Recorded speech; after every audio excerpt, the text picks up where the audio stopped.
তেল তেল মাইরা তার বিয়ে করা শেষ, এখন তো নিচের জিনিস, এখন জমি তার সামনে থাকবে, কিন্তু এটা হচ্ছে ভুল, এটা হচ্ছে ভুল। ভাই রে ভাই, কি একটা অবস্থা, কিতা কইতাম। আর বিয়ে করে ফেললো মামুন, আর এদিকে লায়লায় তো জলে পুরো ছারখার।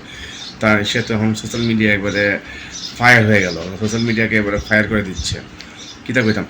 তো লায়লা খালা এখন তো আসলে চুপ থাকা দরকার, কারণ যা করে তো আইনি ব্যবস্থা নিচ্ছেন, আইনের মাধ্যমে লড়তেছেন। তো এখন এইগুলো করে লাভ কি? আপনি আইনের মাধ্যমেই করেন, ঠিক আছে? এগুলো করে কোনো লাভ নাই, আরও নিজেকে নিজে ছোটো করতেছেন। আর মামুন তো এখন খুব ফিলিংসে আছে, নতুন বিয়ে করছে, ওর তো এখন মানে অন্যরকম একটা ভাবসাব আছে। বউকে দেখাচ্ছে একটু, মানে এটা একটা ব্যবসার বা ভিউ বাড়ানোর একটা মানে নতুন কৌশল। ও সামান্য অল্প দেখায় দেখায়, মানে সব দেখায় দিলে কিন্তু সব শেষ। অল্প দেখায় দেখায় ও ভিউ কামাইতেছে। ও তো আরও টাকা দরকার, বিয়ে করছে, ডাবল টাকা দরকার, ঠিক না? তো ভিডিওটা ভালো লাগলে অবশ্যই শেয়ার করে দিবেন। আর লায়লা খালা, আপনি এখন এগুলো বাদ দেন, আইনি ব্যবস্থা নেন। আপনার যদি কোনো চাহিদা থাকে, আইনি ব্যবস্থা নিয়ে আপনি আইনের আশ্রয় নেন। তো সবাই ভালো থাকবেন।